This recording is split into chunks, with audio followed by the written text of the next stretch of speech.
Good morning, everyone.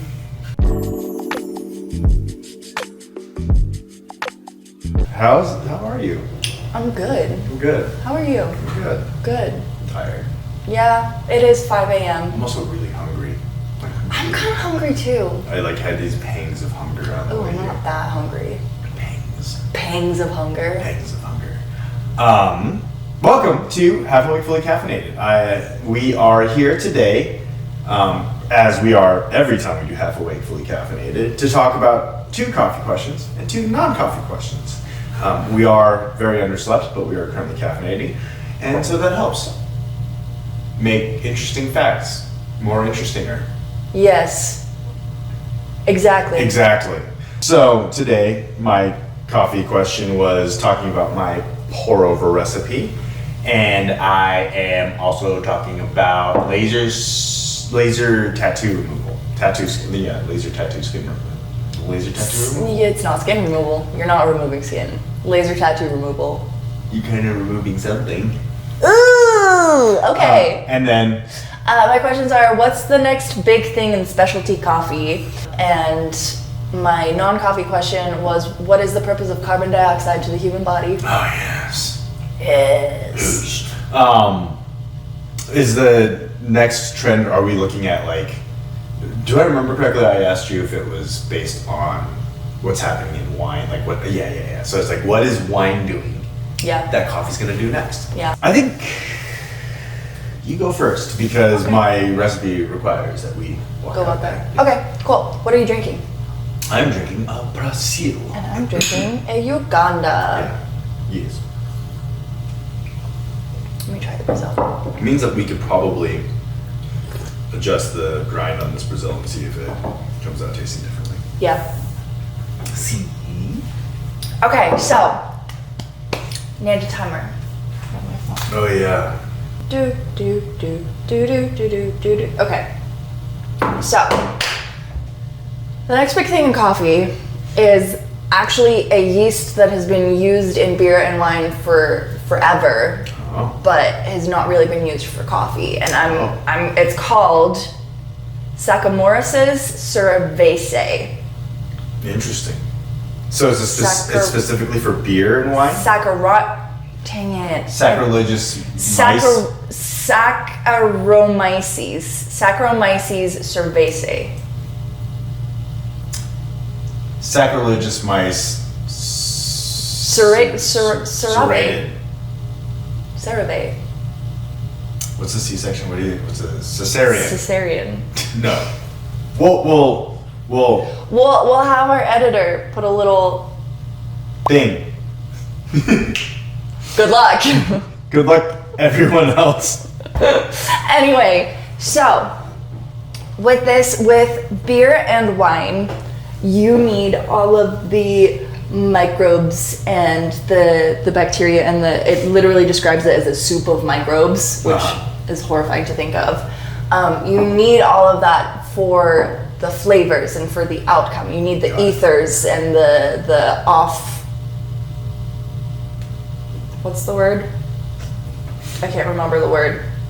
Ethers and acids. Oh my god, it's acids. Offense. You need the ethers and the acids to complete the flavor. And technically speaking, with coffee, you do not need those ethers and acids.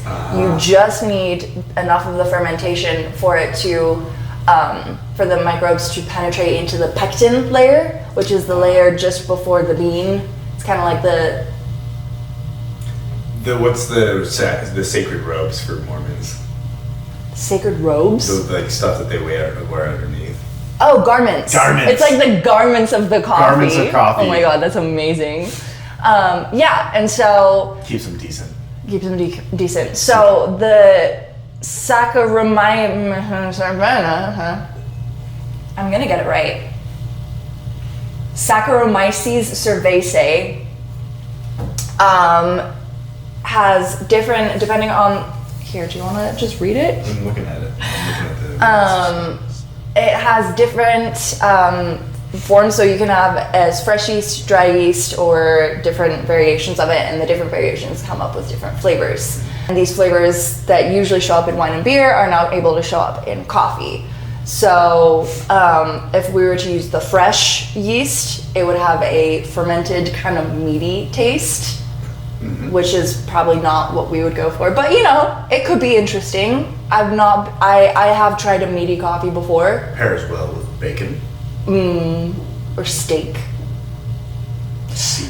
Dried yeast has a sweeter taste and a soft texture in the mouth, similar to chestnut. So it'll most likely it's the dried yeast that is used in coffee fermentation to give it more of a fresh, nutty, kind of fermenty, beery, winey flavor. And then you have the S. cerevisiae variation diasticus, which is a variation, I'm assuming, of the yeast. That's what gets the dry, beery, winey flavors. And then you have the indigenous S. cerevisiae L59, again, another variation, comes with the aroma characteristics of like grapes, so much more fruity, very good, very fruity. And then you have the last one, which is called Saccharomyces baianus, and it tastes like cat pee. Yummy. That was it felt long. That felt like a very long 4 minutes, right? 4 minutes, yeah. So I do know that yeast is being used already. Yeast is being used But already. But this one specifically is used for the ethers and the acids that it develops in the fermentation process. Interesting. So you start with yeast in the coffee, and then as it's like fermenting, you add this yeast again, and then it breaks down other things and creates other flavors, or do you put where do they usually use it? You use it in the drying, the fermentation, the drying phase. You don't add any more in. It's already in there with the batch in the fermentation. I see what you're saying now. I think yes, actually. So you start the fermentation with yeast, and then as it's creating more, as it's like turning alcohol. Yes. You throw in this yeast. Yes. I wonder if the reason why it hasn't been used yet is because it hasn't, we haven't fermented, coffee isn't getting fermented for that long. Yeah. It's like 24 to 48 hours. Yeah. Interesting. But you could throw it in midway point. Yeah. See what happens. Yeah. Interesting. Looks like we have things to do. Anyways,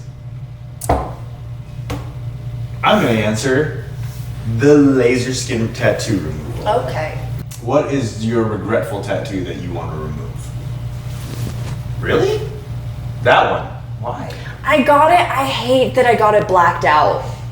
I hate that I got the snake blacked out on there. Immediate regret. Okay. I don't hate the tattoo itself, just I think it looks great. that. Thank you. You're paying too much attention to it. Yes. But it's also Well, that's why I got this one, was to distract from the boldness of this one. Interesting. I'm everything I have is black, but it's got shading on it and whatnot. But that's going to cost about anywhere from $200 to $500 per session, and you're going to need at least 6 to 12 sessions. Damn. So I'm going to go ahead and that's the cost of laser skin tattoo removal. But how does it work? So I think before we get to how does it work, let's get to how do tattoos work. Yes. Because you kind of need to understand how tattoos stay in the skin before you're able to figure out how to get rid of it. Right. And so when tattoos are done, like when they're needling you, and it goes in through the epidermis, gets to the dermis, and then at the dermis it inserts little droplets, globules of ink. And in the structure that it is when it comes into your skin, it is very large. It's a large compound, and so when it gets in there, the body's white blood cells immediately try to remove it. And so they go over, they swallow it, and then they can't move because the thing that they're swallowing is so big that they just get stuck there. And that is what, like, you think that the ink is just kind of sitting there. Turns out when the ink gets into your skin, it's currently being held by something called a macrophage, or a white blood cell that works on filtering. And so the different types of inks and whatever, they're just too big. So you can think about macrophages that I just brought up as dump trucks. And when you put a tattoo in there, you're putting something into your skin that is way too heavy, and the dump truck cannot take it. So it just sits there. It just sits there. And the same macrophage will not be holding your tattoo there. Your macrophages are actually, what's a good way of putting it? The macrophages are held in place by the macrophages die, and then other macrophages come around, and then they immediately after the first one dies, the new one comes in, swallows it, gets stuck. Again, and again, and again, and again. Is that why they fade over time? No, that is not why they fade over time. So, how does laser skin tattoo work? So, the laser is a specific, it's a specific wavelength that targets the color of the tattoo. I did not have the wherewithal to look into the light and how they came up with the technology for it.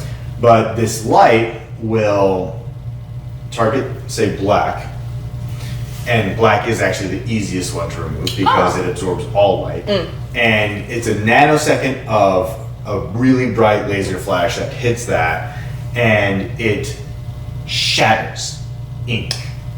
So the idea is like you're taking a jackhammer and hammering at the really large thing that the macrophages cannot remove, and turning it into smaller pieces so that other macrophages can come, pick it up, and dump it. And it dumps it into the lymphatic system, which then either finds its way out via pee-pee, poo-poo, or there's some that comes out through breath. Oh, through breath. Yeah. The reason why tattoos fade over time is because people that do not wear sunscreen and go out, the UV rays of the sun slowly but surely start to break down those tattoos. Okay. Or the ink in your skin. And so then as you're outside, the ink starts going, oh, I'm starting to feel pretty unstable. I'm getting cracked. The sun is actually one of the best antibacterial thing. It's a killer. The UV rays are actually very bad. Not bad. They're very good at disinfecting and whatnot. Yes. But not disinfecting. But just like removing things. And so when you're exposing said tattoo to UV rays from the sun, you don't wear sunscreen, you can go ahead and expect that your tattoos will fade over time. Yeah. And it'll just start looking like maybe you got a fully blacked out snake with a knife on your forearm. It actually is very clean. It is a very clean tattoo. This part of my skin doesn't see the sun ever. I wear sunscreen on my tattoos. I also wear sunscreen, but also who has like this part of their arm out in the sun, Weirdos. Okay, carbon dioxide. So, I was hoping that there would be more, I'm gonna be honest. Oh, I was hoping too. Damn. Yeah. All right, let's hear it. But carbon dioxide it's great. The body needs it to signal your body to breathe, essentially. Like, it literally is that simple. It's when the levels of carbon dioxide in your blood are too high, it signals your respiratory system to breathe, and it balances out the pH. It goes based off of the pH of your blood. Interesting. And so when carbon dioxide is existing in your blood system, it means that your pH levels change? Yes, I'm not gonna lie, I'm gonna say it goes acidic, but I don't know for sure. Yeah, so from what I should have helped maybe give some references for the carbon dioxide thing. So there is a wonderful book written by somebody. Okay. Cool. It's called Breathe. And it talks about the science of breathing and how us as a society have hyper focused on breathing in because we need oxygen. And so during the pandemic specifically, it like kind of became a little bit more notable to me that, you know, oxygen is not present in the body, your body's suffering, like you don't, like that's when you started seeing like 100% oxygen, like canisters and stuff, and people were using those to breathe. But in the book and the research, what it talks about is how when you breathe in and then breathe out, there is a necessity for your body to have carbon dioxide in it, and it helps with reducing stress, reducing anxiety, and those types of things. Because I think most likely when you change the pH, like I'm assuming it's not a massive change in pH level. But the more carbon dioxide that you allow in your body, if I remember correctly, the more it combats oxidation as well. That makes sense. Yeah, because obviously oxygen is oxygen, so it oxidates. Carbon dioxide helps to reduce oxidation, but then overall longevity, that type of stuff, it can be associated with use of carbon dioxide in your body.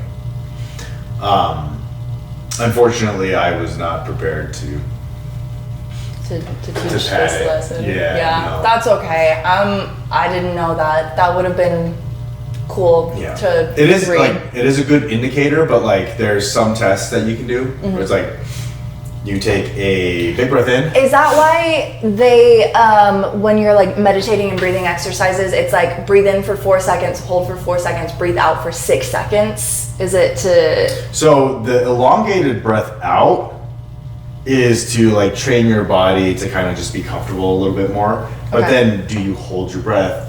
Do you stop breathing after you breathe out? Yes, because exactly. that's what it's like. 4, breathe in 4, hold 4, breathe out 6, hold 4. Yeah, so there's something called box breathing, which that one's really close to. It's 4 seconds in, 4 seconds hold, 4 seconds out, 4 seconds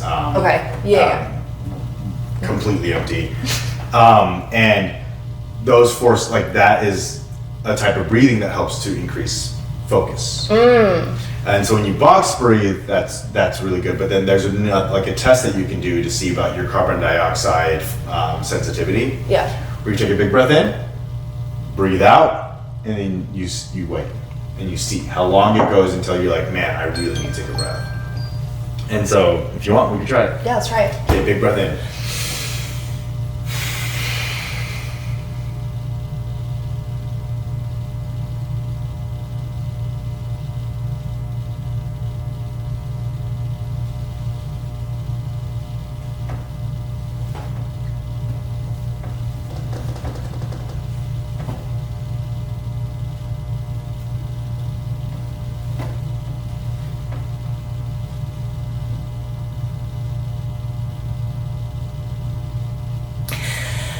Technically speaking, I could have gone longer, but it was starting to burn. You were really fighting it. I was really fighting it. So I was fine, and then really quickly I was not honestly, fine. that is quite the most comfortable I've ever been for that long. Really? Honestly, it's because it was competition. Yeah. We never said it, but there was a slight competition. Of course there was. Like 10 seconds is usually pretty good. Yeah. Like discomfort, being like, I need to. Yeah. There's like a small Yeah. But when you start burning, it's like that you've gone too far. Yeah. But it was a competition. It was a competition, so yeah. There's a moment where I was like, oh shit, am I going to need to breathe first? And then you started to go like that, and I was like, I'm going to win. And you're like, no, I got this. I got this. It's mine. All right, so let's go ahead and remove El Camera from there and make my pork recipe. And I'll talk to you guys about why I do what I do with the camera as I'm doing it. Okay, cool. Notable about right now? What? Somebody's missing. Somebody's missing. I wonder who it is. Okay, so buttons on my shirt. When I make my pour overs, I tend to like a somewhat less extracted coffee because I don't know. It's a little bit more tea-like, and then you can taste a little bit more of what's in the coffee, because when you start getting into the over-extracted part of coffee, it masks. The flavor masks very well, because those are flavors that you're going to get all the time when you over-extract coffee, versus if you are under-extracting, or not under-extracting, but like extracting at an optimal amount, you can get more flavors. Or at least tell what's going on. So, I'm going to go ahead and change this to maybe a 9.5. Grindy, windy. Actually, no, wait. Water first, then grindy, windy.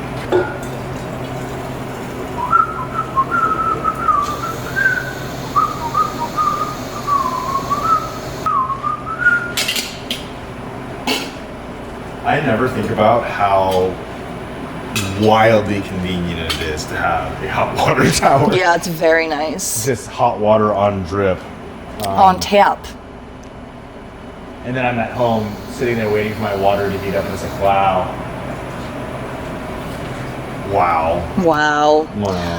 American kettles are shockingly slow. Go to England and use an English kettle. Oh my god, it's insane. It's crazy. How's that possible? I don't know, but they do some magic and they boil twice as fast. So you're saying that the US is behind? Yeah.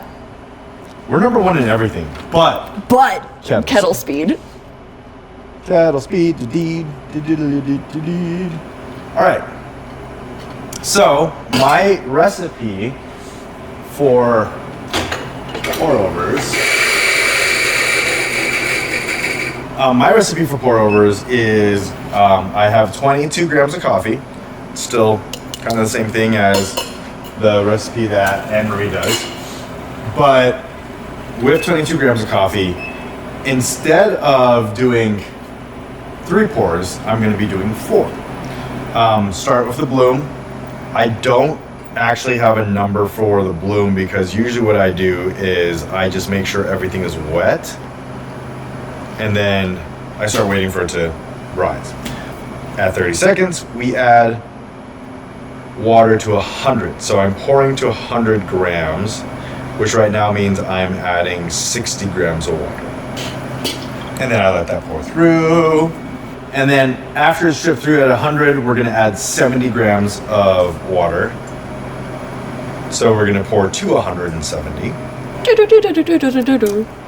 And so most of the times with pour overs, people pour through and that's it. With my pour over, I like to add water in after, when I've created a coffee that's relatively over extracted because I haven't put enough water through it. So now I'm adding 70 grams of water to 170, so it'll be pouring to 240. And then we're going to, with a turbulent pour, so a little bit higher, a little bit less in control, we're gonna add the remaining 60 to get it to 300. Look at that turbulence. Wow. And then we let it pour through. Okay. And so I want to be done within 3 minutes. And then after I have finished the 3 minutes, I add 74 grams of water. And that is my recipe. While we're here, let's talk about our next questions. My questions for Anne-Marie are... Yeah, same. Do you want to go back to the table? Just right here. I'll be right back. Okay. My questions for Anne-Marie is, I want you to try a rosemary butter espresso. And then, why does slapping your face wake you up? Thank you. You just want to see me slap my face is really realistically what you want to do. Okay. 100%. I would like you to try an espresso with orange juice. Ugh. I'm very excited. And my non-coffee question for you is, Jimmy, tell me about Jimmy Carter. I don't know much about him, and he just died. Yes. Thank you for joining. We appreciate you. If you have any questions or you want any you have anything that you want answered, let us know. And then if you liked what you saw, don't forget to like, comment, or subscribe. Thank you. Okay, bye-bye. Bye.